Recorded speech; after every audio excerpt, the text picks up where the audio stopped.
What's happening, folks? Back for part 2 of our Star Control 2 playthrough, though again we're doing this on the Star Control 2 Urquan Masters open source port. We will switch back to... The sound is a little low because I was playing some NES games earlier where it is quite loud.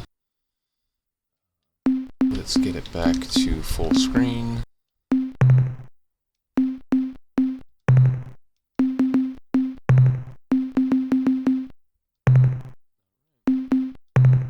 And I mentioned, for this second video, we're gonna do... we'll do some actual play, but we really gotta get some backstory. Captain? Not like all of it, but... Certainly, Captain. What do you need to know? There's a few things I think would be helpful. What aspect of history, Captain? Which group of aliens? Okay, which race?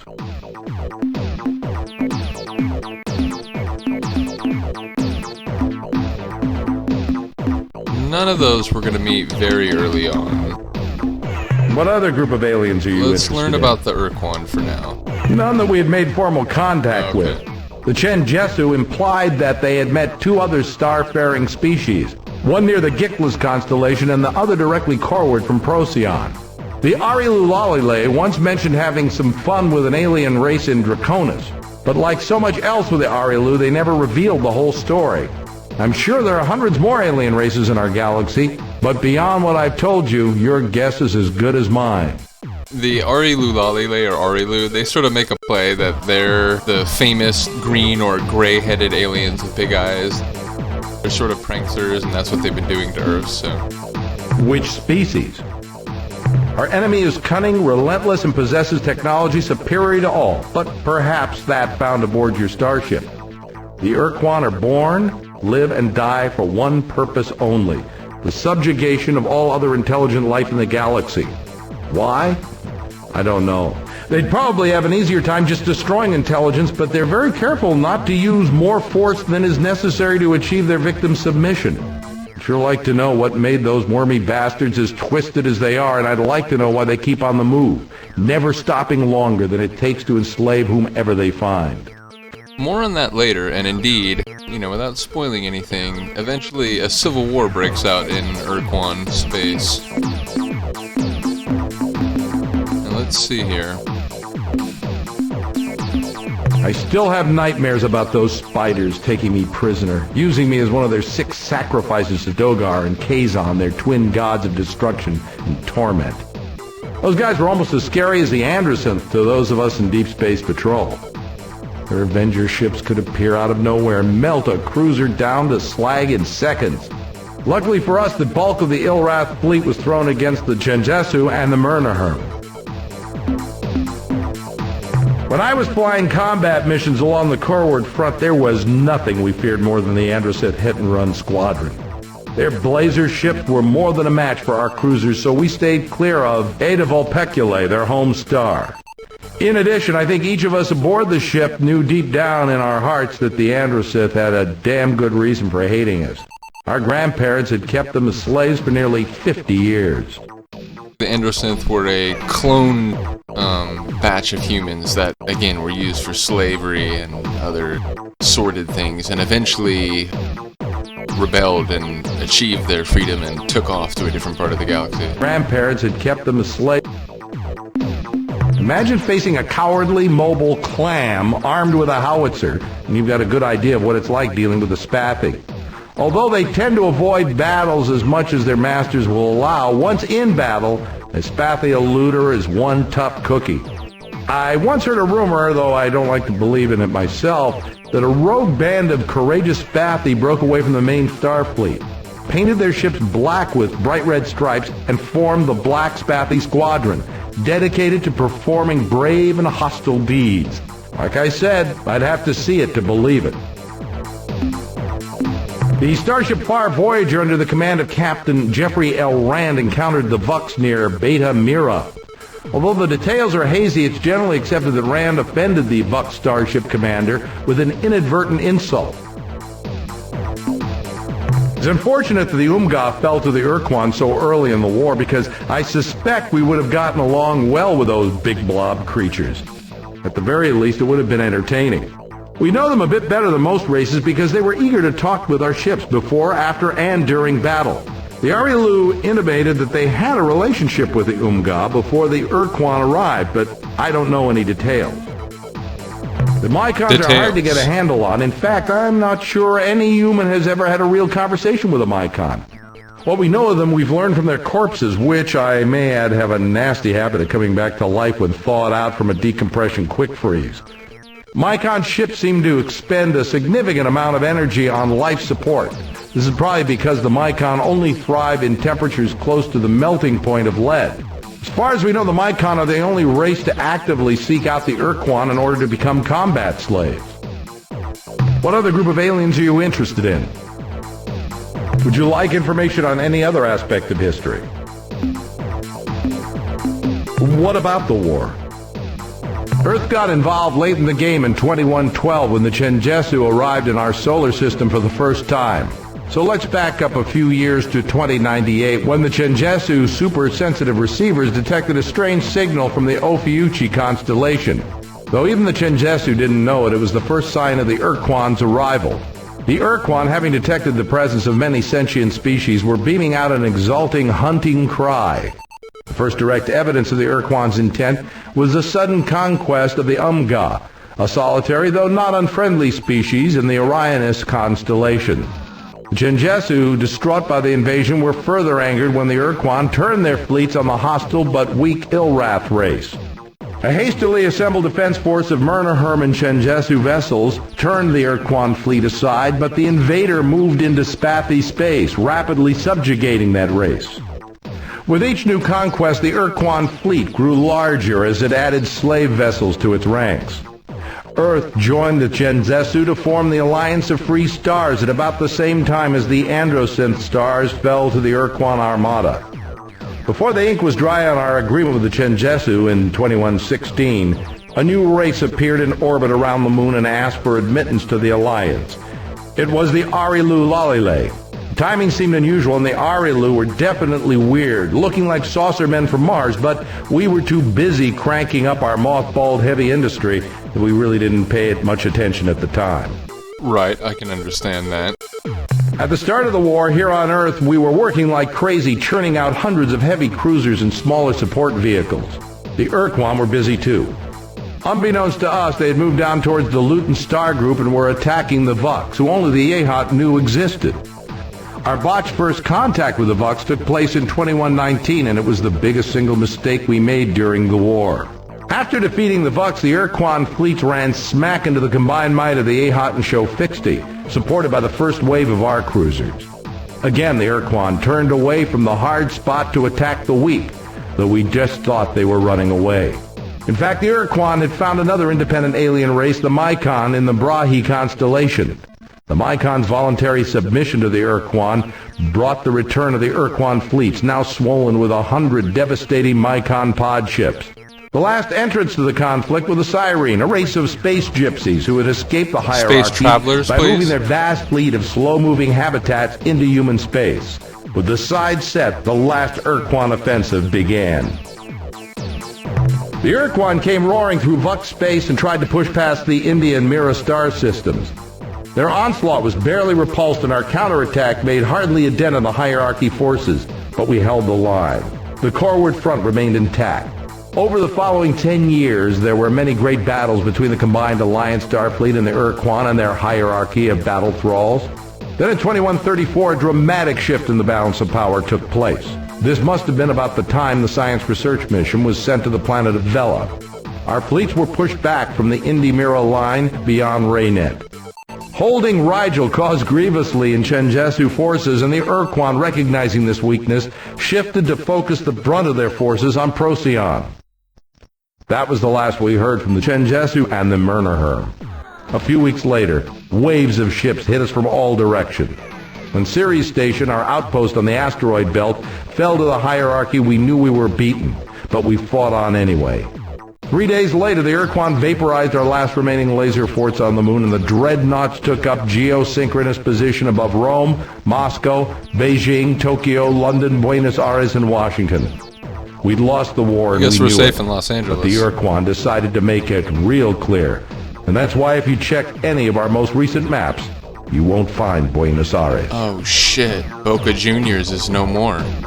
After the UN submitted their formal surrender, we were given a week to decide the nature of our servitude. The Urquan demanded that the decision be made through popular vote. When all the votes were tallied, Earth had chosen not to fight for the Urquan. We had become a fallow slave world. We were given a month to withdraw all of our people and equipment to Earth. Anyone or anything left off planet would be destroyed after the shield went up. Then the Urquan broadcast an odd message. All objects of human construction more than 500 years old were to be abandoned. We didn't know what the Urquan meant until they moved their dreadnoughts into new orbital positions and opened fire on the surface with their fusion weapons. In seconds, large sections of London, Paris, and other European cities were incinerated. At first, we thought they were going to annihilate us after all. And we noticed they were also striking such targets as the Giza Pyramids, the Parthenon in Athens, and Stonehenge. Curiously, the United States was almost untouched. Zing. The flaming rain lasted 40 hellish hours. It took days after we crawled from our smoldering shelters to realize what the Urquan had done. Our new masters had targeted every building, monument, or other man-made construction older than 500 years and destroyed it. In those 2 days, we lost most of the history of mankind. In some cases, the Urquan destroyed places we did not even suspect were significant. From their positions in orbit, the dreadnoughts blew away a kilometer of land in central Iraq, vaporized several targets in the Amazon rainforest, punched a big hole through the Antarctic ice cap to destroy something deep under the surface, and melted a broad swath of the ocean floor in the southeastern Atlantic. Then, just a couple of days later, the shield went up, and our contact with the outside world stopped. The next time I saw the stars was 8 years ago, when I was transferred up here to be the new commander of this starbase. Would you like any information on any other aspect of history? We have some data on this subject. What do you want to know about? Hell, you probably know more about them than I do, but here goes. About 200,000 years ago, when our great-to-the-nth grandparents were just starting to play with stone knives and bearskins, a star-faring species suddenly appeared on the galactic scene and spread like wildfire. We found evidence of their presence just about everywhere, from an orbital platform on Alpha Centauri to a stack of data plates in a cave on Pluto to some nameless widget found in a voodoo shop in New Orleans. Though we never found a precursor body or even a picture of one, we can conjecture what they look like by examining the scale and layout of their equipment. Such an analysis indicates they were giants, say 5 to 8 meters tall and twice as wide. I don't know if they look more like a brontosaur or an elephant. Anyway, about 3,000 years after the precursors made their dramatic appearance, they vanished. Poof! As far as we can tell, it took less than a decade to happen. You mean besides the precursors? Well, the only information we have is secondhand based on some research by a Chenzesu historian that I read at the Academy. Shnootz, the historian, found some evidence that there was a group of alien races who formed an interstellar empire not too far from here about 22,000 years ago. The only species in this empire who actually lived in our region of space was a race of rock-like creatures who lived in the Vulpeculae constellation. The presence of the hostile androsynth in that part of space severely limited Shnootz research. He never even found out the race's name. Fair enough. Would you like information on any other aspect of history? Sure. Anything else? Sure. What aspect of history, Captain? Which group of aliens? Okay. Which race? The Chenzesu were leaders of the Alliance even though they refused to accept formally the title. I don't know if their silicon-based biology is just plain superior to our old carbon models, or if their fantastic intellect were the product of an ancient, peaceful culture. Whatever the reason, I'd rather be taking orders from a Chenzesu than any other life form, absolutely. One of the more amazing things about them was they never used hyperwave communicators. They could send messages naturally, and their natural hyperwave receptors were much more sensitive than even our best units. They're so cool. The Shofixti are a race of intelligent marsupials who had been civilized for only a few decades when the war began. They were discovered in the Delta Gorno star system by the Yehat, who adopted and then uplifted the Shofixti, giving them advanced technology and cultural definition. Shofixti are noble and fearless warriors, Captain. In addition, their incredible fecundity and rapid maturation rate kept Alliance ranks solid even at the worst part of the war. You know, I once flew as an observer aboard one of their ships on routine patrol. We never saw the enemy, but I could never stop thinking about the glory device it had strapped to the bottom of its hull.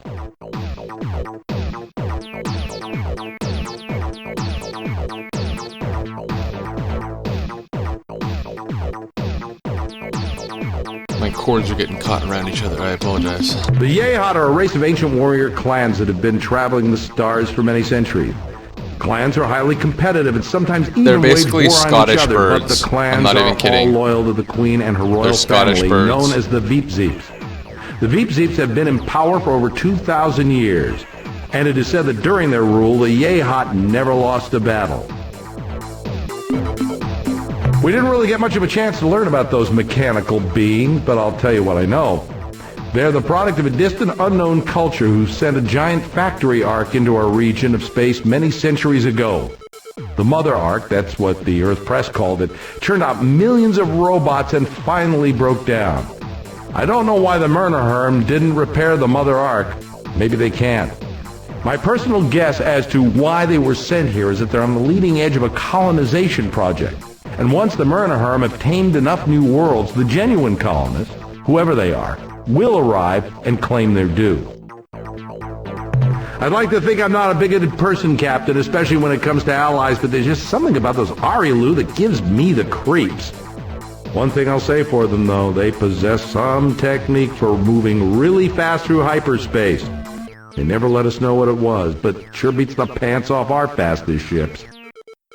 Most raw recruits saw the Siren as nothing more than warm, breathing pinups. Oh, wow. Warm they are, and yes, they do breathe most magnificently, but Captain, they are far more than simple joy units. Excuse the me? history shows the Siren established and maintained a peaceful culture from their Bronze Age through their discovery of starflight. Before their planet was destroyed in a horrible cataclysm, their world was an Eden. What other group of aliens are you interested in? No, we're good. Would you like information? Nope. Sure. Anything else? Nope. Fine. Is there anything else you need? Nope. Be careful out there, Captain. I will, Captain Arm Guns. Or Commander Arm Guns. Alright, so we need to get... I'd like one more lander, because Alpha Centauri is a long way to go to then lose a lander. I guess I can just save before every planet. Feels a little labored, but... Yeah, we need to get some RU. And by the way, I switched the controls, so we're back on the D-pad and I'm feeling good. We're gonna go to Alpha Centauri. There might be... Hold on. How do I... Okay.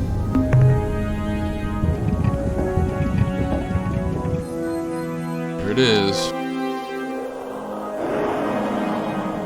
Is there anything between... Oh, Lyrae. Hold on a second. I literally still have my 3DO booklet for Star Control 2. At the back of the booklet, they give all the alien homeworlds, so I want to make sure... I feel like there's something significant at Lyrae, but I'm not seeing it.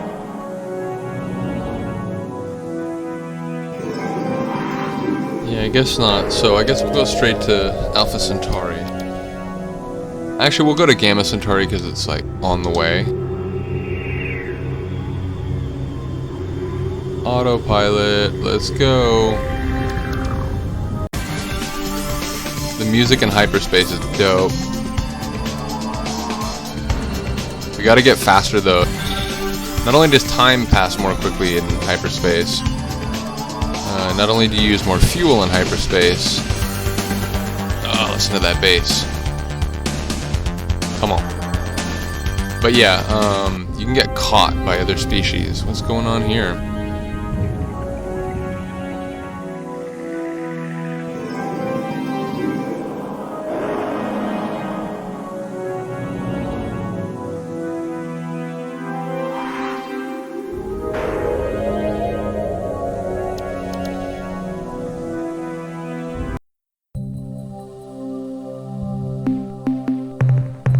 just in case there's any shenanigans. Okay. Let's see, is there anything? Ooh, some red ones. Reds I think are only the second class of mineral, but... Oh, I gotta get more storage bays. That's right, without more storage bays, you can only hold so much. Oh, wow. Yipes. Ouch.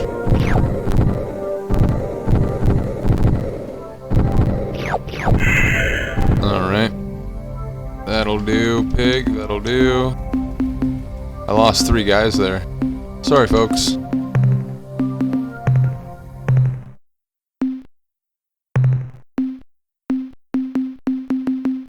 We'll call it exclamation point. Sometimes it's helpful to have 2 saves, because sometimes you can like save after you've inadvertently done something that can't be undone, so it's helpful to like, oh shit, let me go back to the other one and not do that.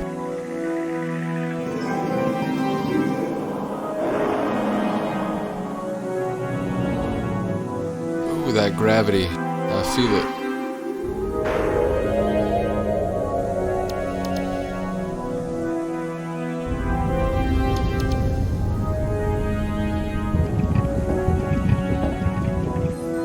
We got a moon.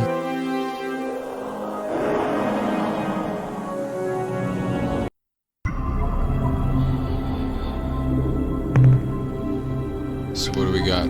Temperature is very cold. Oh, whoa. Hey. No weather issues. Alright, we good. Very light gravity. Do we have anything worth getting? Nope, not minerals. Any biology? Nope. It's just a cold, dead world. Or a moon, I suppose.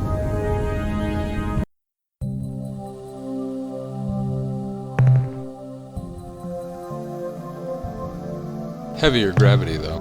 Oh.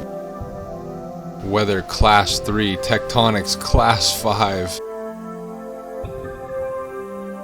This is a big risk. Hold on. We gotta get a save. This is definitely a risk. I'm gonna try to get these golds and get the hell out of here. We'll see if I can pull it off.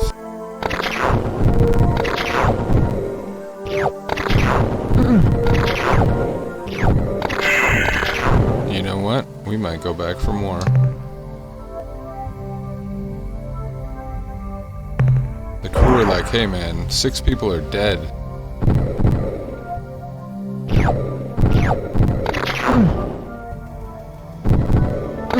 Oh, trouble. Oh. Alright. These are radioactives, I think?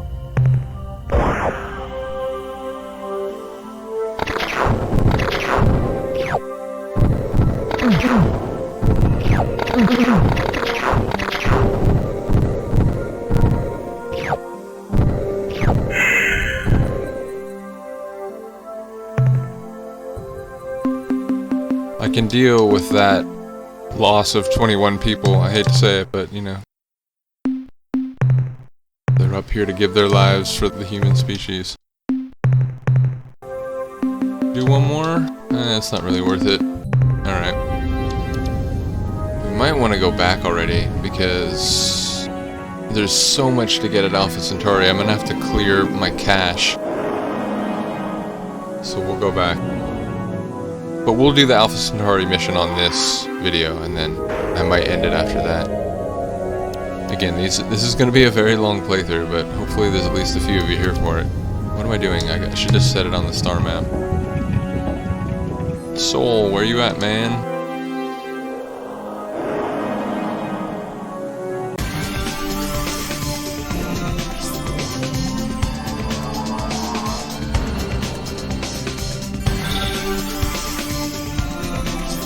Basically, I gotta build up my ship, and then I gotta try to go contact a bunch of species, build some alliances, and then eventually there's some really consequential stuff you have to do.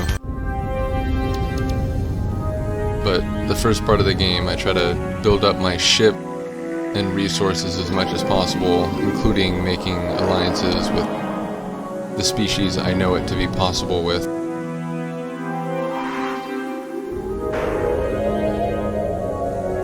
Let's get some of that Starbase Acid techno.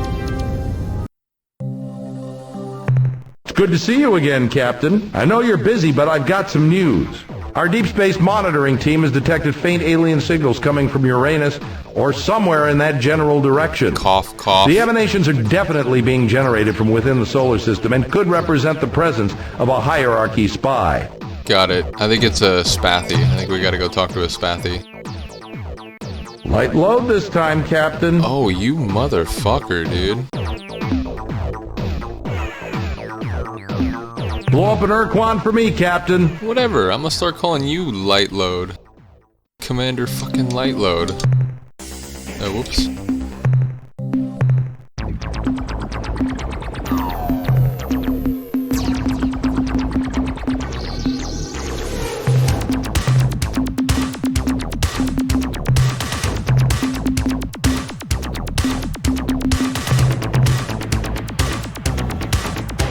Wait. Oh shit. Can I take one away? Okay. Do we have an extra...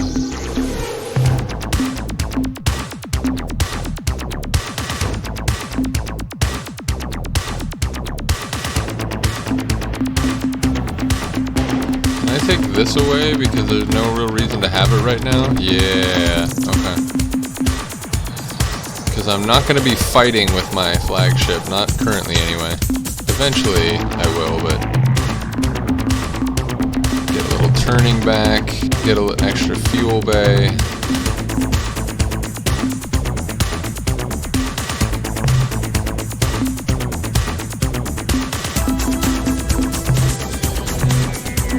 Alright, I like it. I like it.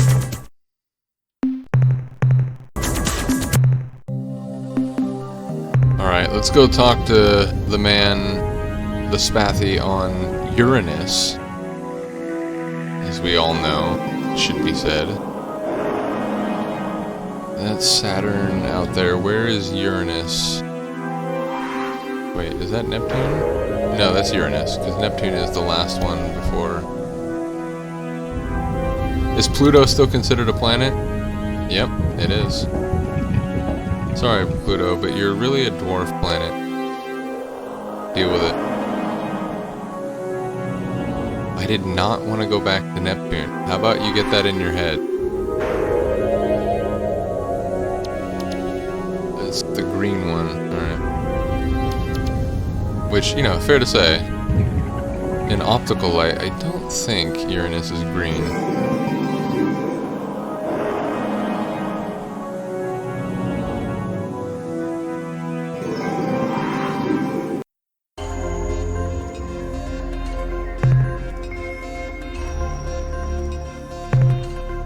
But that's right, like, you can't land on it, so... Fuck off, game. Maybe it's on Neptune's moon?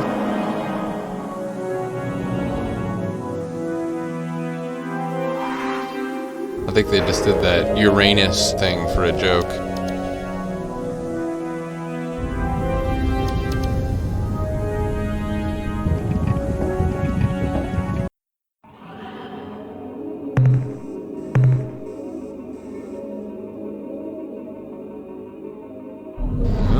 Not this one.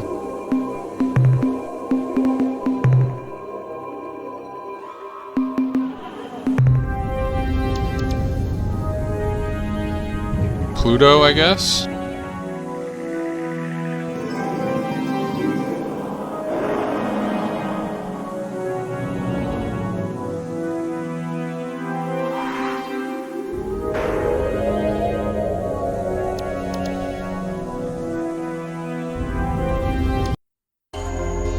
Oh, I love the music.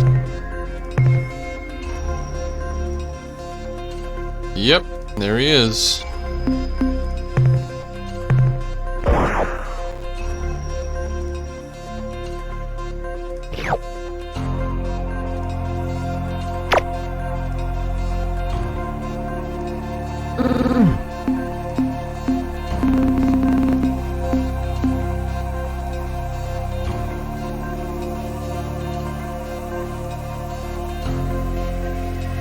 They killed Luigi and the Lieberman triplets?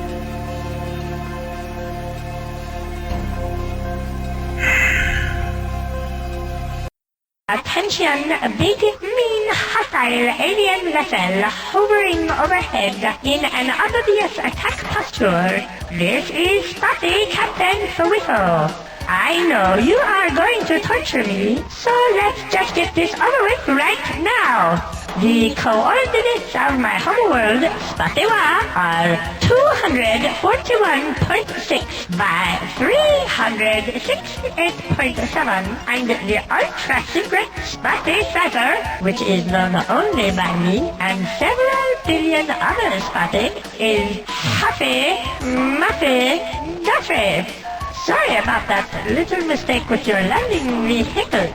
I was so startled when it approached my vessel in a threatening manner that my automated defense systems fired on it when it got too close. I hope nobody got hurt.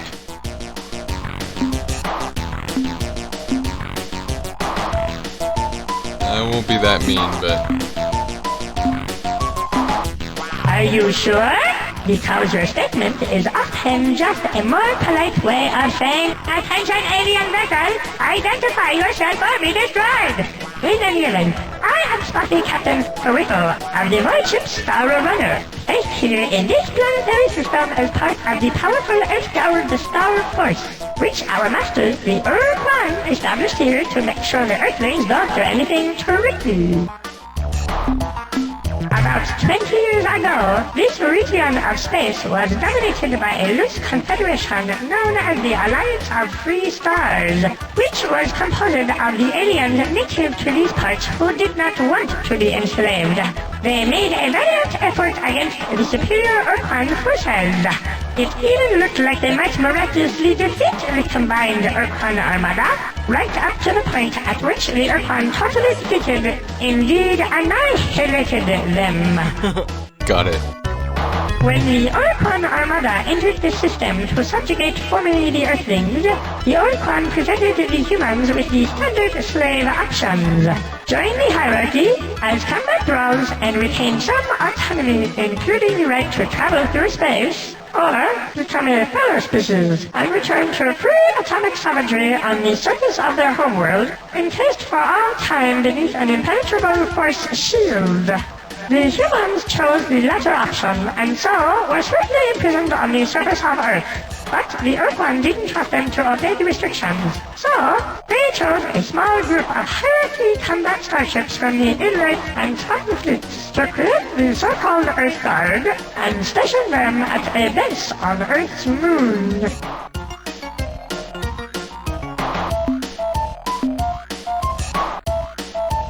Originally, we were stationed on Earth's moon, which made us Spotty a bit uneasy because with each passing day we grew more and more worried about the sneaky Earthlings making a surprise attack.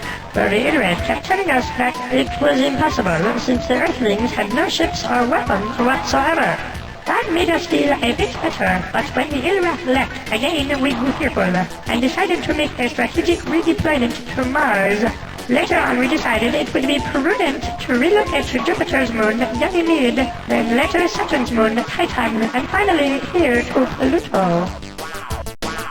The Ilrat contingent were supposed to be the toughest ridge crest, the most rigid flipper, yes, the backbone of the Earth Guard force. But they departed the system en masse not long after the last Urquan dreadnought vanished from this region of space. They claimed to have received a direct order from their gods of evil and darkness, who had grown dissatisfied with the Ilrat's passivity and wanted them to kill or at least torture someone soon.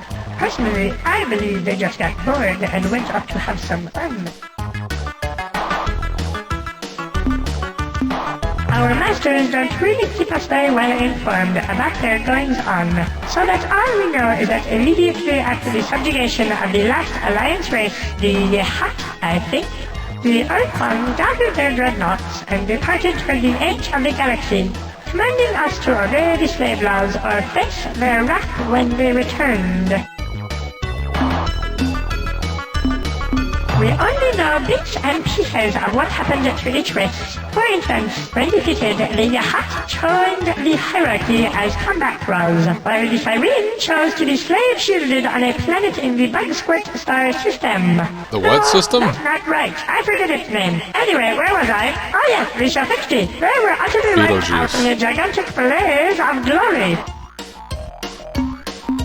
The Show 60 were half feral, as you know, having been uplifted by the Yahat just a few decades before the start of the war. Given their habit of detonating those suicidal so-called glory devices in combat, it came as no particular surprise to me when, upon the arrival of the Orphan Primary Task Force at their homeworld, the Show 60 caused their sun to explode in a colossal supernova, destroying the entire planetary system, and not incidentally dozens of Earth-1 dreadnoughts.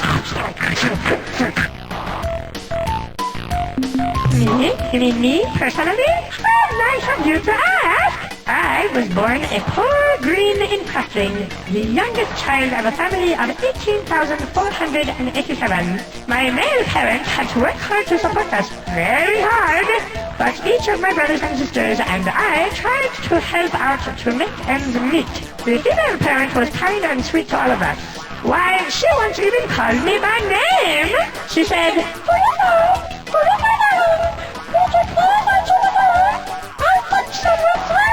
what a treat, a golden memory. I swiftly matured into a fine example of my species with my parents' assistance. Achieved independence. Specifically, they pried me from the door jam and rolled me into the street. Thus prepared, I set out to make my fortune. I had great dreams in those days. Yes, great dreams. I knew that someday I would be vastly rich, wealthy enough to afford a large, well-fortified mansion. Surrounding my mansion would be vast tracts of land through which I could slide at any time I wished. Of course, one can never be too sure that there aren't monsters hiding just behind the next bush. So I would plant trees. I so regret asking him. Regular, easy-to-reach intervals. And being a spotty of the world, I would know that some monsters climb trees, though often not well, so I would have my servants place in each tree a basket of correct stones. Not too heavy, not too light, just the right size for throwing at monsters. I was thinking about what color the stones would be painted. Aqua, mauve, or magenta, when a vegetable cart came careening down the street outside my house, and it left me unconscious. When I awoke, I was aboard the void ship Star Runner, headed for Earth. Apparently, I had been out of my head for quite some time after the accident, and with the assistance of some kind strangers, had been relieved of my funds and convinced to join the Navy, where I have been unpleasantly employed for the last 25 years. Well, I really want to, but I'm just not sure that under the present circumstances, joining you in your exciting and also dangerous space adventures would be the best course of action right now, because the Orquan could return at any minute, and the punishment they would bestow on me for such treason would make any other horrible death seem like big fun by comparison. Thanks for the offer, though.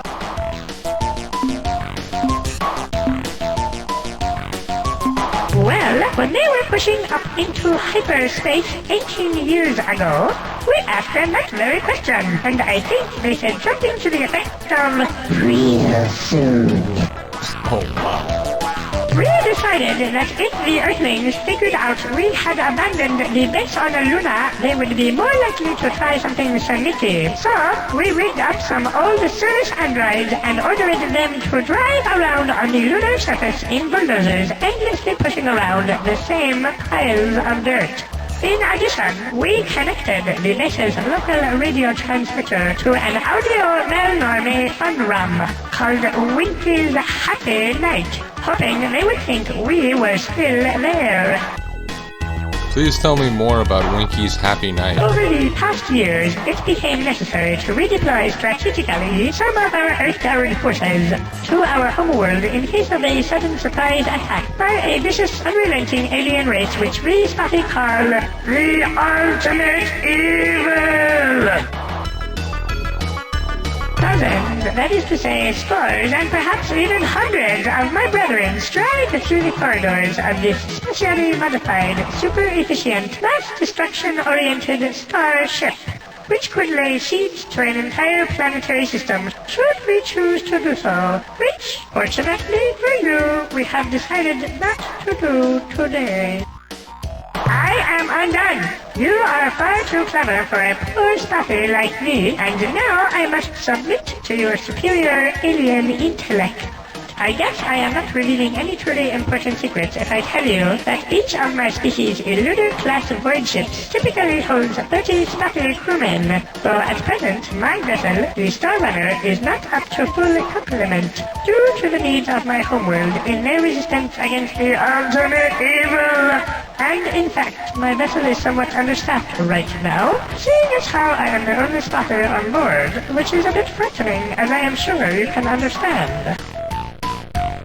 How true, Captain, how true! In truth, just between us, during the past 7 years, I have been quite ill at ease, and yet now I find myself enjoying your company. This witty dialogue, and the presence of your huge, powerful, death-dealing starship, which, being my friend, you would certainly feel compelled to use in order to save me from any hostile life forms who threatened me with death. As yet, the ultimate evil remains largely unmanifest, and its powers and exact intentions are still a bit obscure, since it lurks just outside the range of even the most sensitive long-range detectors, which we feel gives conclusive evidence as to the ultimate evil's nefarious intent. Since it was our most powerful and unforgiving masters, the Orquan, who stationed us here, we knew it would be grossly stupid to disobey them completely, but we decided it would be okay to send just one ship home. We used one of our most ancient and solemn rituals, Poon Taffy, to pick the lucky ship. Then, some months later, we decided that it wouldn't really hurt if we sent one more ship home. And then later we sent another, and then another. Well, you get the idea. Alas, as fate would have it, when the final ritual was performed, I, Barroso, was left here alone. For, as even the most immature in questioning knows, there must always be one spotter who puts the short top on stick. Happy days and jubilation! I discard all prejudice and hesitations and accept and celebrate your offer of protection and your undying commitment to my well-being. I must wax melancholy for just a moment though, and make sure you understand that any other spotty ships we meet at large in the galaxy are not going to be quite so responsive to your friendly gestures as myself, since they bear more heavily the yoke of Arquan enslavement and are also apt to talk themselves out of allying with a totally unknown alien, which I, having been left here alone, cannot do. Welcome me aboard, Captain. Oof, an intense conversation.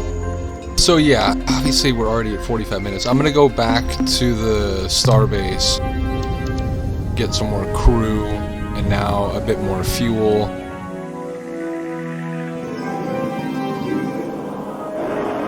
In fact, I say that. I don't know how much crew or fuel I'll be able to afford. We'll see.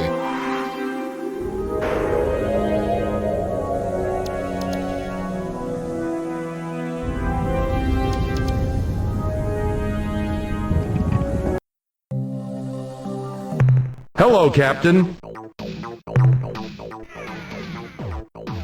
Another small load, Captain. Well, I suppose something is better than nothing. I'm gonna board that starship and kick you in the head, bro. Goodbye, Captain.